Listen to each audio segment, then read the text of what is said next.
பிரியமானவர்களே, ஆண்டவராகிய இயேசு கிறிஸ்துவின் நாமத்தில் உங்கள் யாவரையும் வாழ்த்துகிறேன். இந்த நாளுக்குரிய வேத வசனம் சங்கீதம் 27:10. என் தகப்பனும் தாயும் கைவிட்டாலும் கர்த்தர் என்னை சேர்த்துக் கொள்வார். பிரியமானவர்களே, மேலை நாடுகளில் சின்ன சின்ன காரியங்களுக்காக கணவனும் மனைவியும் பிரிந்து விடுகிறார்கள். இதனால் பாதிக்கப்படுவது பிள்ளைகள்தான். தகப்பனுடைய அன்பும் கிடைப்பதில்லை, தாயினுடைய அன்பும் அந்த பிள்ளைகளுக்கு கிடைப்பதில்லை. முடிவிலே பலவிதமான பாவங்களில் சிக்கி அடிமைகளாகி விடுகிறார்கள். அவர்களின் தகப்பனும் தாயும் வேறு வேறு திருமணம் செய்து கொண்டு விடுகிறார்கள். பிள்ளைகளின் நிலைமை மிகவும் பரிதாபமாகி விடுகிறது. இப்படிப்பட்ட சூழ்நிலையிலே உள்ளம் அன்புக்காக ஏங்குகிறது. யாராவது என்னை சேர்த்துக் கொள்வார்களா, அன்பு செய்வார்களா என்று. ஆனால் உலகம் தரக்கூடாத அந்த அன்பை கர்த்தர் ஒருவரே கொடுக்க கிருபை உள்ளவராயிருக்கிறார்.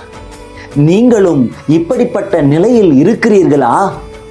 இன்றைக்கும் கர்த்தர் உங்களுடைய கரத்தை பிடித்து, என் பிள்ளையே, நீ என் பார்வைக்கு அருமையானபடியினால் கனம் பெற்றாய், நானும் உன்னை சிநேகித்தேன் என்று சொல்லுகிறார்.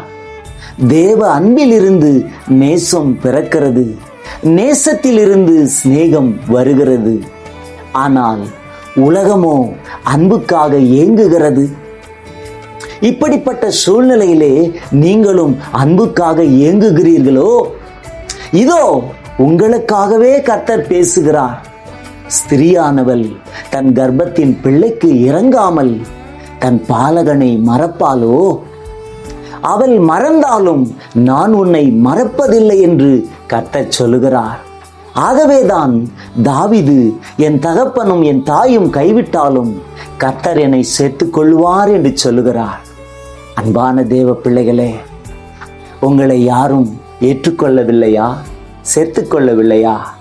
உங்களுக்காகவே மனதுருக்கமுடைய இயேசு எப்பொழுதும் காத்து கொண்டிருக்கிறார். அவருடைய சமூகத்திலே வந்து விடுங்கள். அவர் உங்களை ஆதரிக்கிற தேவனாய் இருக்கிறார். ஜெபிப்போமா?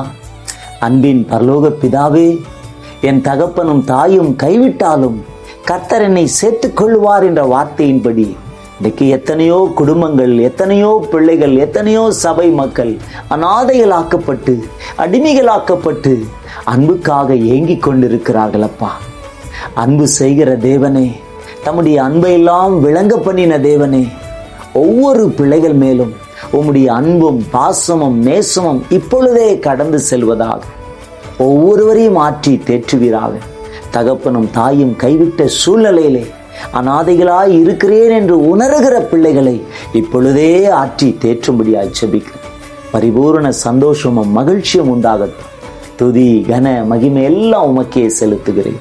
இயேசுவின் நாமத்தில் ஜெபம் கேளும் நல்ல பிதாவே, ஆமென். God bless you.